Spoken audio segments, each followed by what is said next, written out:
सुरू करू का?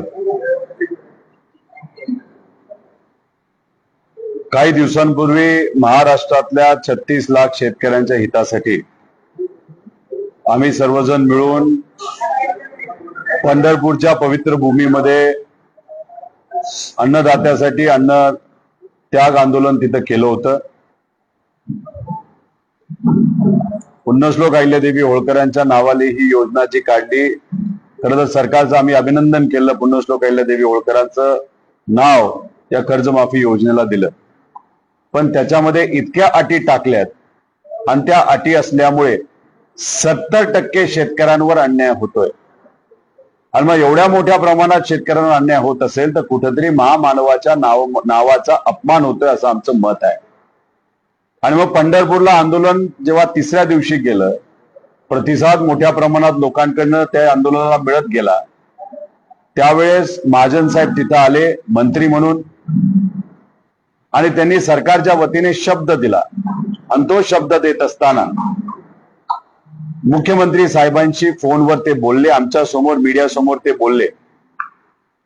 आणि ती चर्चा झाल्यानंतर असं ठरलं होतं की 22 जूनला जे आपलं अधिवेशन सुरू होते त्याच्या आधी तुमच्या बरोबर आम्ही बसू, तुमच्या अडचणी समजून घेऊ, कुठल्या कुठल्या अटी आपल्याला काढता येईल ते आपण नक्कीच काढू असं आम्हाला आश्वासित केलं, ते सुद्धा पंढरपूरच्या पवित्र भूमीमध्ये.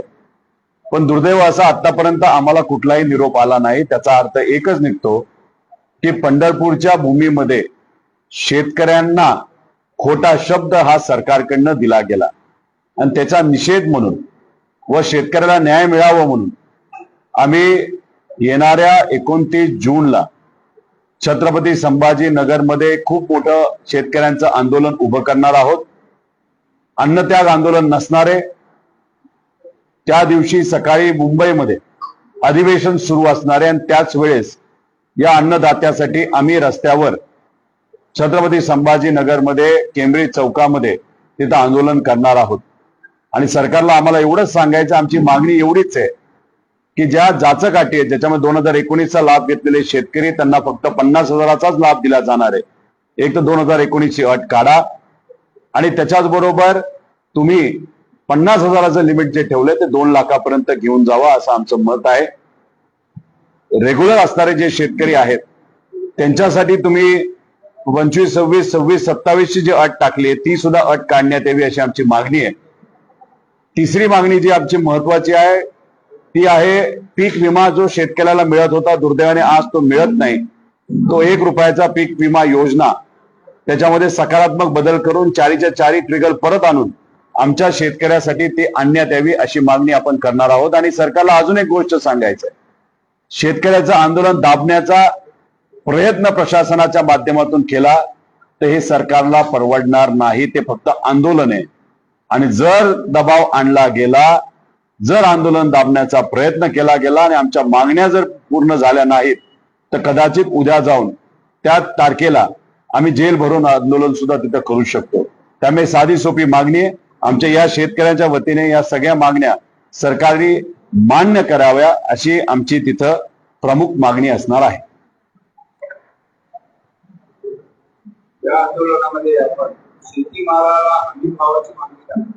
तो विषय महत्वाचा आहे.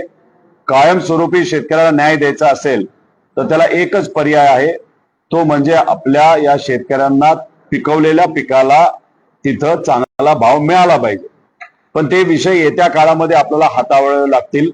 आता प्रामुख्याने प्रश्न एवढाच आहे की कर्जमाफी जी सरकारकडनं दिली गेली त्याला देण्याचं कारण एवढंच होतं, 2019 पासून आतापर्यंत शेतकऱ्याला त्याच्या पिकाला तिथं हमीभाव न मिळाल्यामुळे, खताची किमती वाढल्यामुळे, पेट्रोल डिझेलचे भाव वाढल्यामुळे, महागाई वाढल्यामुळे खर्च वाढला, उत्पादन कमी झालं आणि त्यात शेतकरी अडचणीत आला. म्हणून कर्जमाफी ही सरसकट असणं महत्वाचं आहे.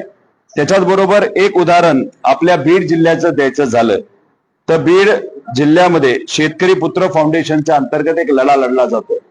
याच्यात बरेच काही डॉक्युमेंट आमच्यापर्यंत आलेले आहेत.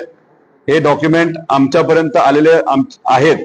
याच्यात 2020ला जो विमा खऱ्या अर्थाने विमा कंपनीने दिला गेला पाहिजे होता तो आपल्या या जिल्ह्याचा 850 कोटी रुपयाचा विमा आहे. पण त्या बाबतीत कुठेही पाठपुरावा सरकार लेवलला झाला नाही.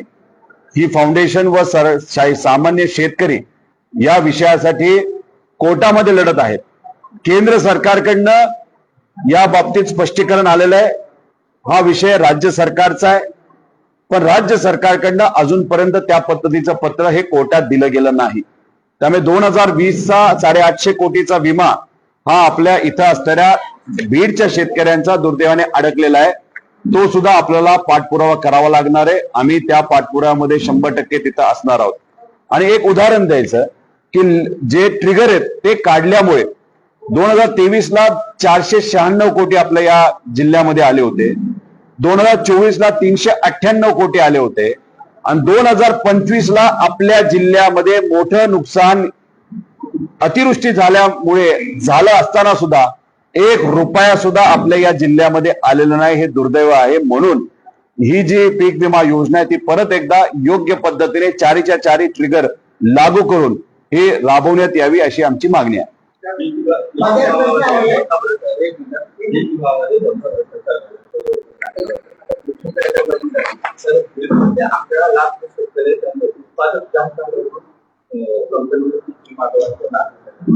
काय झालंय, काही मोठ्या नेत्यांनी आपल्या कार्यकर्त्यांना हाताशी धरून 14 पासून 18 पर्यंत या पीक विमा योजनेमध्ये नक्कीच तिथं भ्रष्टाचार झाला. 100% शेतकऱ्यांनी भ्रष्टाचार केलेला नाही. काही ठराविक तालुक्यामध्ये, ठराविक गावामध्ये हा भ्रष्टाचार तिथं झालेला आहे. पण मग 4 लोकांनी भ्रष्टाचार केला, काही नेत्यांनी याच्यातून पैसा कमवला. यासाठी 99% जी संख्या, लोकसंख्या या जिल्ह्याची, सर्व जाती धर्माची, त्याला कशाला आपण अडचणीत आणायचं. त्यावेळेस मोठ्या प्रमाणात भ्रष्टाचार झाला आणि त्याच्यानंतर सुद्धा अनेक काही गावांमध्ये डाळिंब पीक नसताना सुद्धा डाळिंबाचं पीक दाखवलं गेलं आणि त्याच्यात पैसा काढला गेला. आणि मग कुठं ना कुठेतरी अशा गोष्टी ठराविक लोकांनी केल्या, ठराविक नेत्यांनी त्या गोष्टीला पाठबळ दिलं. म्हणून दुर्दैवाचं बीड जिल्ह्याचं नाव हे कुठेतरी खराब झालं आणि त्याचा फटका इथं असणाऱ्या सर्वसामान्य शेतकऱ्याला मोठ्या प्रमाणात झाला. त्यामुळे आमचं मत आहे की जे काय 200-300 कोटी रुपये का 500 कोटी रुपये त्याच्यामध्ये भ्रष्टाचार झालाय, त्या लोकांना पकडा, त्यांच्यावर तुम्ही कारवाई करा. पण 99% गरीब शेतकऱ्यांवर जो अन्याय होतोय तो मात्र त्या ठिकाणी अन्याय झाला नाही पाहिजे अशी आमच्या सगळ्यांची भूमिका आहे. त्यामुळे बीड जिल्ह्याबद्दल बोलायचं झालं तर 2020ला जो विमा त्यांना 850 कोटीचा या जिल्ह्याला मिळाला पाहिजे तो मिळवण्यासाठी शेतकरी फाउंडेशन काम करते. त्यांच्याबरोबर आम्ही भक्कमपणे राहणार, सरकारला जाब विचारणार. ते 850 कोटी रुपये 2020चे का नाही आले आणि ते आलेच पाहिजे. त्याच्याच बरोबर हे जे काही ठराविक लोकांमुळे या जिल्ह्यावर अन्याय होतो तो याच्या पुढे होणार नाही याची दक्षता आम्ही सामाजिक कार्यकर्ते म्हणून आणि आमचे सर्व पदाधिकारी मिळून सर्व 99% शेतकऱ्यांबरोबर भक्कमपणे उभा राहून त्यांच्या या लढ्यामध्ये त्यांना साथ देणार.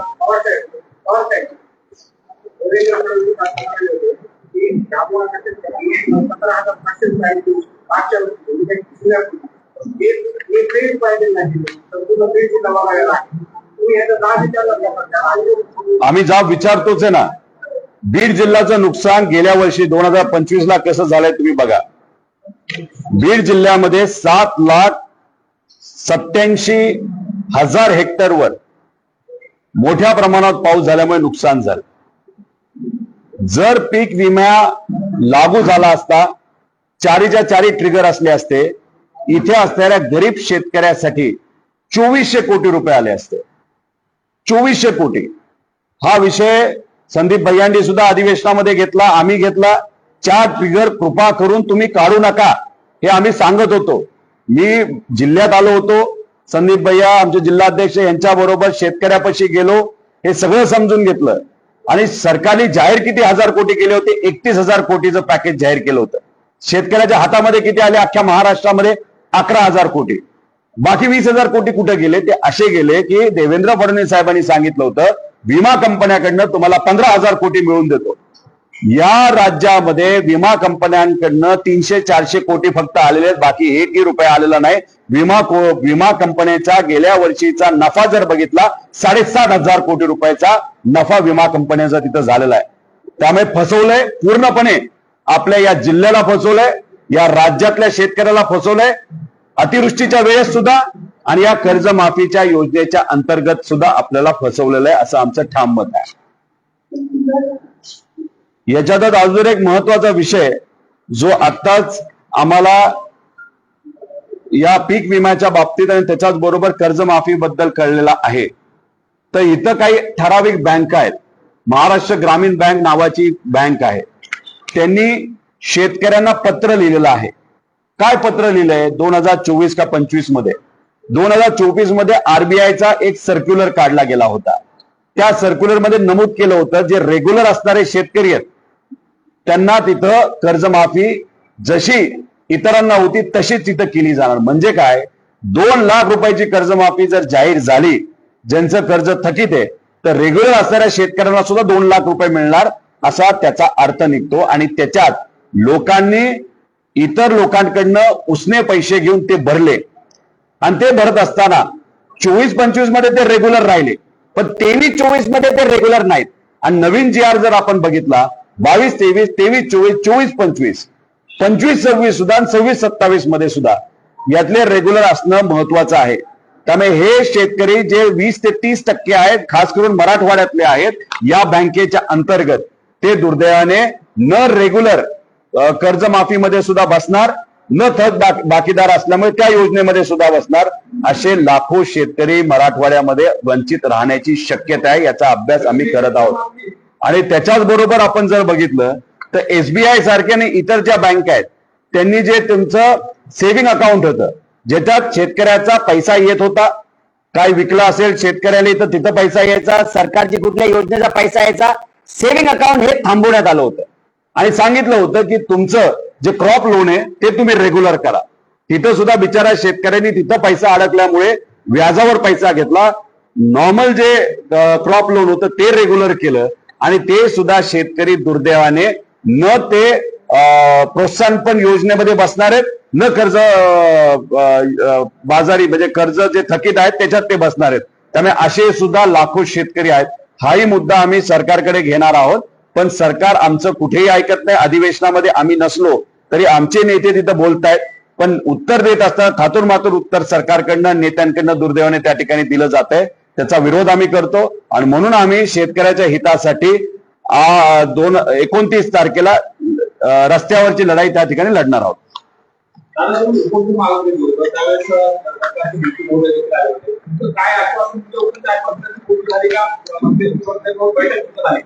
पंढरपूरच्या पवित्र भूमीमध्ये आमच्याशी खोटं बोललं गेलं, शेतकऱ्यांशी खोटं बोललं गेलं आणि फक्त संकटमोचक जे नेते आहेत, जे महाजन साहेब आहेत, ते खोटं बोलले असं आपण म्हणू शकत नाही. ते तर बोललेच, पण आमच्या समोर, तुमच्या समोर फोनवर मुख्यमंत्री साहेबांची त्यांची चर्चा झाली होती आणि मुख्यमंत्री साहेबांनी सांगितलं होतं अधिवेशन होण्या अगोदर तुमच्या बरोबर आम्ही चर्चा करू आणि या 40 लाख शेतकऱ्यांचा विषय आम्ही मार्गी लावू. म्हणजे 55 लाख शेतकऱ्यांची योजना आहे, 55 लाख शेतकऱ्यांची, आणि त्यात 40 लाख शेतकऱ्यांवर अन्याय होणार आहे.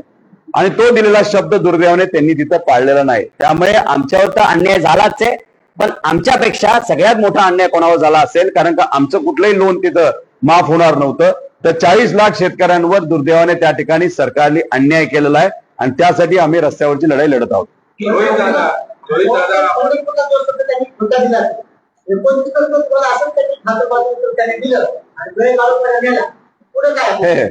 हे बघा, काही सामाजिक कार्यकर्त्यांची भूमिका अशी होती सरकारवर विश्वास ठेवा, काही नेत्यांची भूमिका होती सरकारवर विश्वास ठेवा, आणि आम्ही म्हणलो की आपण काही राजकारण करत नाही. ठीक आहे, सरकारला आपण संधी देऊन बघू, चर्चा करू, सरकारवर विश्वास ठेवून बघू. मुख्यमंत्र्यांशी फोनवर बोलणं झाल्यानंतर आपणही म्हणतो ते पद या राज्यातलं राजकीय दृष्टिकोनातून सगळ्यात महत्वाचं मोठं पद आहे. ठेवूया विश्वास, ठेवला विश्वास आणि चूक झाली. त्यामुळे ज्या लोकांना वाटतं या सरकारवर विश्वास ठेवा, त्यांना मला एवढंच सांगायचंय, हे सरकार फसवाय. सरकार कोणाचंच नाही, मोठ्या कॉन्ट्रॅक्टरचं सरकार आहे, नेत्यांचं सरकार आहे, फक्त फोडाफोडीमध्ये तिथं गुंतून राहिलेलं सरकार आहे. त्यामुळे 29 तारखेला जोपर्यंत अधिवेशनामध्ये शब्द दिला जात नाही तोपर्यंत आम्ही आमच्या आंदोलनातून उठणार नाही. आमच्यावर जो जोर जबरदस्ती आमच्यावर आणि शेतकऱ्यांवर करण्याचा प्रयत्न केला तर मग आम्ही जेल भरो आंदोलन तिथं करणार म्हणजे करणार. रोहित दादा, आपल्याकडे महाराष्ट्रभर भावी नेतृत्व म्हणून लोक पाहत आहेत संपूर्ण राज्यावर. तर हे सगळं असताना जी दुसरीची एक चर्चा चालू आहे की विलिनीकरणाची काँग्रेस आणि राष्ट्रवादी काँग्रेसमध्ये याबद्दल काही माहिती आहे? ती फक्त चर्चेचं तसं काय होणार नाही. न आम्ही राष्ट्रवादी अजितदादांबरोबर तिथं विलीन होणार आहोत न आम्ही काँग्रेस बरोबर विलीन होणार आहोत. आम्ही रस्त्याची लढाई लढत लोकांचा विश्वास संपादित करत तिथं राजकारण आणि समाजकारण करणार आहोत. प्रयोग आहे त्याच्यामध्ये उंबरठा उत्पन्न जे आहे उंबरठा उत्पन्न आहे तेवढंच आहे. यावर्षी तुम्ही 11 लाख शेतकऱ्यांना तो विमा नाकारला गेला. पीक कापणी प्रयोगात सांगितलं की पीक कापणी प्रयोगामध्ये चांगल्या पद्धतीने उत्पन्न आलं. उंबरठा उत्पादन आपल्याला वाढवलं गेलं नाही. उंबरठा उत्पन्न एक तर उंबरठा उत्पादनाचा मुद्दा महत्वाचा आहे. त्याच्यामध्ये सुद्धा आपल्याला लक्ष घालावं लागेल. त्याच्याच बरोबर ज्या युनिव्हर्सिटीज आहेत त्यांनी जे उत्पादन दाखवलेलं आहे त्याच्याशी बोलून एक कुठे ठोकताळा आपल्याला करावा लागणार आहे. पण या लोकांनी शेतकऱ्यांना फसवण्यासाठी सॅटेलाइट पण घुसवलेलं आहे आणि सॅटेलाइट घुसवल्यामुळे ते टक्केवारी त्या ठिकाणी बसत नसल्यामुळे लाखो शेतकऱ्यांवर अन्याय झाला. तुम्ही समजून घ्या, बीड जिल्ह्यामध्ये 24 मध्ये 450 कोटी येतात, 23 मध्ये 450 कोटी येतात, 25 मध्ये 350-400 कोटी रुपये येतात आणि जेव्हा 25 मध्ये तुमचं नुकसान होतं, गेल्या वर्षी अतिवृष्टीचं नुकसान झालं का तर झालं, तर 1 रुपया सुद्धा येत नाही. म्हणजे सीएम साहेब म्हणतात काळजी करू नका तुम्हाला विमा मिळला जाईल आणि दुसऱ्या बाजूला विमा कुठेच दिला जात नाही. जसं मुख्यमंत्री म्हणतात बँका सिबिल बघून तुम्हाला अडवणार नाही, पण बँका आपल्याला अडवत आहेत. त्यामुळे या सरकारचं बँकाही ऐकत नाहीत आणि विमा कंपनी ऐकत नाहीत. आणि या जिल्ह्यातले स्थानिक काही मोठे नेते त्यांना काय करायचं तर फक्त विम्यामध्ये पैसे खायचे, पण दुर्दैवाचं त्या पैसा खाण्याच्या नादामध्ये 99% शेतकऱ्यांवर, सगळ्या जाती धर्माच्या शेतकऱ्यांवर अन्याय मात्र त्या ठिकाणी झालेला आहे.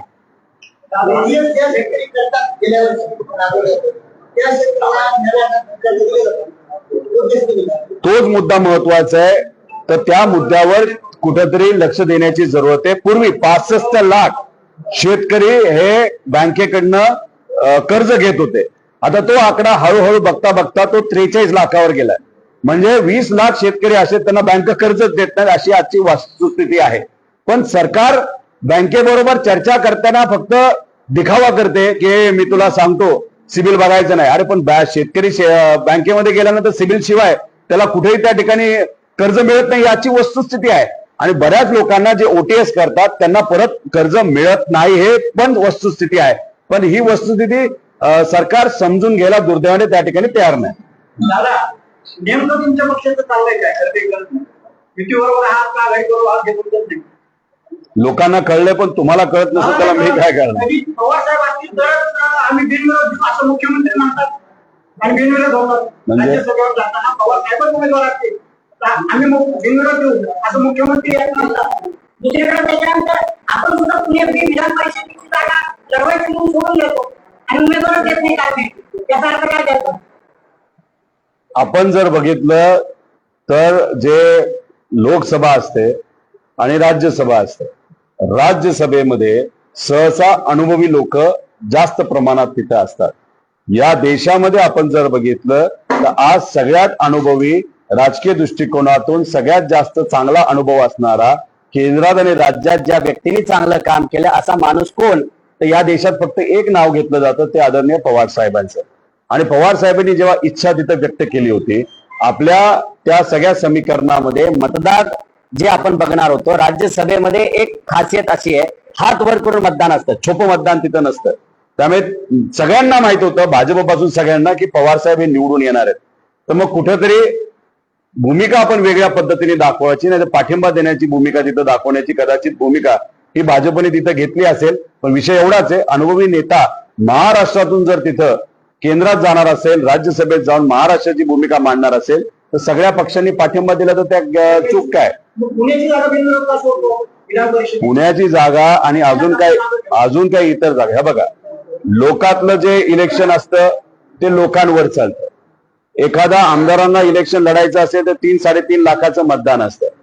जर एखादा जिल्हा परिषद व्यक्तीला लढायचं असेल तर 40-50 हजाराचं मतदान असतं. त्यात भावना, विचार ह्या सगळ्या गोष्टी चालतात. पण जेव्हा सत्ता ज्या पक्षाची असते जेव्हा समजा आता महायुतीची सत्ता आहे आणि स्थानिक स्वराज्य संस्थेचे इलेक्शन झालं, त्यामुळे सहसा लोक काय बघतात, सत्ता महायुतीची आहे तर आपण महायुतीच्या उमेदवारांना जास्तीत जास्त निवडून देऊ स्थानिक स्वराज्य संस्थेमध्ये. त्यामुळे 70% मतदान हे स्थानिक स्वराज्य संस्थेचं जे होणार होतं ते महायुतीकडे होतं. आमच्याकडे 30% मतदान होतं. त्यामुळे आमचा उमेदवार हा प्रामाणिक होता, पुण्याचा चांगला पण आहे, पण पैशाचा वापर इतका मोठ्या प्रमाणात तिथं व्हायला लागला आणि सामान्य परिवारातला असल्यामुळे आणि मतदान हे महायुतीकडे जास्त असल्यामुळे त्या उमेदवाराला असं वाटलं की कदाचित माघार घेणं हे योग्य ठरवू शकतं. कसं तेच तुम्हाला सांग साहेब, तुम्हाला तेच सांगतोय, सोलापूरमध्ये, बीडमध्ये सगळीकडे 70% मतदार, सगळे मतदार हे महायुतीकडे होते. सगळे मतदार हे महायुतीकडे होते, त्यात 30-40% फक्त आपल्याकडे होते. आणि मग त्या अनुषंगाने तिथं जे मतदान होणार होतं साहजिकच महायुतीचेच उमेदवार निवडून येणार होते. त्यामुळे हे काळ्या दगडावरची पांढरी रेष होती. पण त्याच्यात ठराविक ठिकाणी माघार घेतली, पण बऱ्याच ठिकाणी लढलो, प्रामाणिकपणे लढलो. त्यामुळे शेवटी लढणं हे महत्वाचं असतं. साहेब, आपण काय करा, आमदारकी आणि विधानसभा आणि लोकसभा असेल तेव्हा हा प्रश्न तुम्ही विचारा, तेव्हा मीच असेल विरोधात, आम्हीच असणार आहे तिथे या सरकारच्या विरोधात, तेव्हा मात्र लोक आमच्या बाजूने असते हे तुम्हाला तिथं बघायला मिळेल.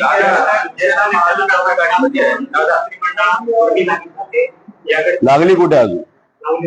लागली नाही अजून. कोणाला मंत्रिपद मिळणार आहे हे कोणालाच काही सांगता येणार नाही. वेगळ्या वेगळ्या प्रकारच्या चर्चा आहेत. या वेगळ्या प्रकारच्या चर्चा ह्या तुमच्यापर्यंत पोहोचलेल्या आहेत. पण अजून एक चर्चा अशी आहे की महाराष्ट्रामध्ये असणारा सत्तेतला एक खूप मोठा नेता हा कदाचित केंद्रामध्ये फायनान्स मिनिस्टर सुद्धा होऊ शकतो आणि इथे असणारा छोट्या मंत्रिपद असणारा एक नेता त्याला एक महत्वाचं पद सुद्धा तिथं मिळू शकतं. ही सुद्धा चर्चा आहे. आणि त्याच्यातच या 6 खासदार जे आहेत, जे फुटून गेलेले आहेत, त्यांच्यापैकी एक देण्यापेक्षा कदाचित श्रीकांत शिंदेची सुद्धा वर्णी तिथं मंत्रिपदाची लागू शकते. त्यामुळे आज खासदार का फोडले जातात त्याचं प्रमुख कारण आहे डिलिमिटेशन कायदा आणायचा आहे.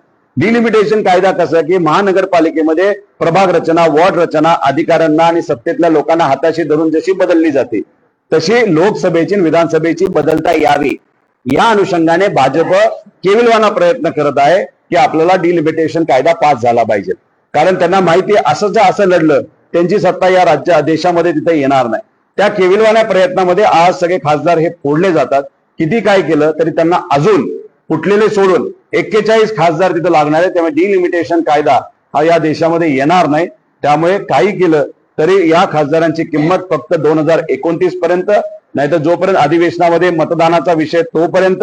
ते झाल्यानंतर अमित शहा साहेब जसे बोलले होते, मी बोललो नव्हतो, अमित शहा साहेब बोलले होते, आम्हाला कुबड्यांची जरूरत नाही. कुबड्या म्हणजे कोण? एका बाजूला एकनाथ शिंदे साहेबांचा पक्ष आणि दुसऱ्या बाजूला अजितदादांचा पक्ष. त्यामुळे मग 2029ला ते एकटे लढणार असतील तर एकनाथ शिंदे साहेबांचे आणि अजितदादांचे बहुतांश आमदार फुटून हे भाजपमध्ये जातील असं आम्हाला सगळ्यांना वाटतं.